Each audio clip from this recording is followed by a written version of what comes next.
तो hello guys, welcome to our channel. आशा करता हूँ आप सभी अच्छे होंगे, अपना ख्याल रख रहे होंगे। तो दोस्तों, आज हम लोग जनरल मैनेजमेंट के बहुत ही इंपॉर्टेंट क्वेश्चन देखने वाले हैं जो एग्जाम के लिए बहुत इंपॉर्टेंट होने वाले हैं। तो डिटेल में हम लोग देखेंगे ये सारे क्वेश्चन। तो चलिए स्टार्ट करते हैं। तो दोस्तों, स्टार्ट करने से पहले मैं एक चीज़ और कहना चाहता हूँ, जिन दोस्तों ने अभी तक सब्सक्राइब नहीं करा सब्सक्राइब करते हैं और लाइक की बटन नीचे दबा दीजिए। तो चलिए स्टार्ट करते हैं। सबसे पहले हमारा क्वेश्चन है वह है परिसंपत्ति जो अल्प समय अवधि के अंदर नकद में परिवर्तित की जा सकती है, क्या कहलाती है। मतलब ऐसी परिसंपत्ति जो थोड़े समय में नकद में परिवर्तित की जा सकती है, तो उसे कहेंगे हम लोग तरल संपत्ति। तो उसे नकद में परिवर्तित कर सकते हैं। आगे, गुडविल मतलब साख, किसी इंसान की गुडविल हो सकती है, किसी ऑर्गेनाइजेशन की गुडविल हो सकती है। किस प्रकार की परिसंपत्ति का एक उदाहरण है, तो वो अमूर्त व स्थायी परिसंपत्ति है। जो आपकी गुडविल एक बार खराब हो गई तो वो परमानेंट खराब हो गई और वो दिखाई तो पड़ती नहीं गुडविल, तो जाहिर सी बात अमूर्त भी हुई, स्थायी भी हुई। किसी समस्या को हल करने के लिए कार्य अवधि की पहचान करने और चुनने की प्रक्रिया क्या कहलाती है, उसे कहते हैं निर्णयन। कि अगर कोई समस्या हल करनी है तो उसके लिए कौन सी कार्यविधि आपको चुननी है, कौन सी प्रक्रिया से उस समस्या को आप हल करना चाहते हैं, तो उसे हम लोग कहेंगे निर्णयन। आगे देखते हैं, मजबूर, नियंत्रित और निर्देशित लोगों के साथ वह प्रबंधित करने के लिए पारस्परिक दृष्टिकोण को प्रदर्शित करता है। तो वो है मैक ग्रेगर का यक्ष सिद्धांत। जो एक कंपनी सर्वश्रेष्ठ करती है उसे किस रूप में जाना जाता है, मूल सक्षमता, कोर कॉम्पिटेंसी। कोर कॉम्पिटेंसी आपको इंग्लिश में तो सुना ही होगा आपने, हिंदी में और देख लीजिए, मूल सक्षमता। तो कॉम्पिटेंसी माने होता है सबसे अच्छा करना, सबसे अच्छा दे पाना। तो एक कंपनी जो सबसे अच्छा करती है वो इंसान के लिए भी हो सकता है और कंपनी के लिए भी।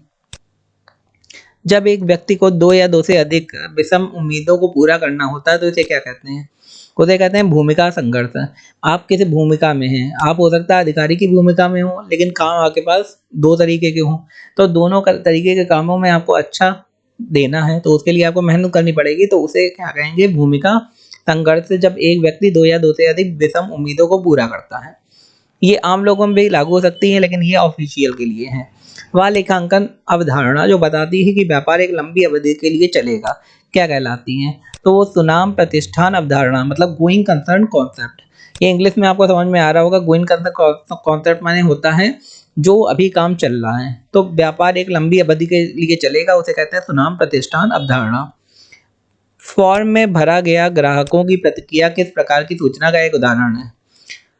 तो जो ग्राहकों की प्रतिक्रिया होती है उसे हम लोग बाहरी सूचना में रखते हैं। किस चयन परीक्षा को उचित परीक्षण देने के बाद दिए गए कार्य को करने की क्षमता के मापन के लिए संगठन द्वारा आयोजित किया जाता है, तो वो होता है रुझान परीक्षण, एप्टीट्यूड टेस्ट। वो क्यों होता है, वो ये जानने के लिए कि आपका माइंड कितना अच्छा चलता है, आपकी लॉजिकल कैपेबिलिटीज कितनी अच्छी हैं। उसके लिए किसी भी काम करने के लिए पहले उसके लिए एक एप्टीट्यूड टेस्ट होता है, अगर आप उसको निकालते हैं। ये जो प्राइवेट कंपनियां होती हैं वो उसमें भी करवाती हैं। वित्तीय लेखांकन मानक बोर्ड को किस नाम से जाना जाता है, तो इसे FASB के नाम से जाना जाता है। निष्पादन पर निगरानी रखना और मापन करना, निर्धारित लक्ष्यों के साथ इसकी तुलना करना और सुधारात्मक कार्रवाई करने की प्रक्रिया को किस नाम से जाना जाता है, उसे कहते हैं नियंत्रित करना। भाई निगरानी भी रखना है, जो लक्ष्य है उसकी भी तुलना करना है, सुधार भी करना है, तो उस टोटल आपका क्या हुआ, नियंत्रण हुआ, तो इसे नियंत्रण के नाम से जाना जाता है। मानव संसाधन प्रबंधन का निम्न में से कौन सा कार्य भविष्य मानव संसाधन आवश्यकताओं की पहचान और कार्मिक जरूरतों के पूर्वानुमान को सम्मिलित करता है, तो वो नियोजन। कोई भी काम करने जा रहे हैं उसके पहले आप नियोजन करेंगे, उसके बाद ही वो काम करेंगे। प्रबलीकरण सिद्धांत किस पर आधारित है, अधिगम सिद्धांत और स्किनर के सिद्धांत। आपको बता दूं, स्किनर एक बहुत बड़े साइकोलॉजिस्ट थे, तो उन्होंने प्रबलीकरण के सिद्धांत के दिए थे। तो ये बेसिकली कंपनी में काम करने वालों के लिए भी दिए थे, हो सकता है बच्चों के लिए भी दिए थे कि भाई जो बच्चे कैसे प्रबलीकरण उन्हें करना है, कैसे मोटिवेशन देना है, तो ये आपको पेडागोजी में मिल जाएगा। तुलना पत्र क्या होता है, बैलेंस शीट, किस लेखांकन समीकरण पर आधारित है, तो ये होता है परिसंपत्तियां इक्वल टू देनदारियां प्लस पूंजी। जो आपकी देनदारी है और प्लस आपकी पूंजी कितनी है वो परिसंपत्ति में काउंट करी जाएगी।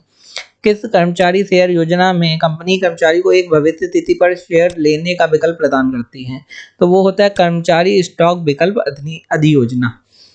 आगे देखते हैं, मध्य स्तर के प्रबंधन किसके बारे में चिंतित होते हैं, तो वो प्रभागी उद्देश्यों के बारे में चिंतित होते हैं।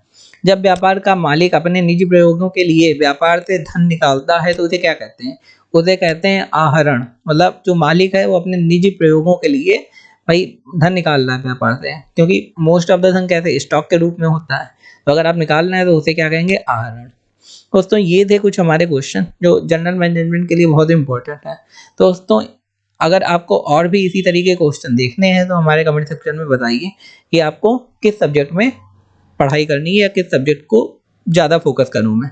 तो धन्यवाद दोस्तों।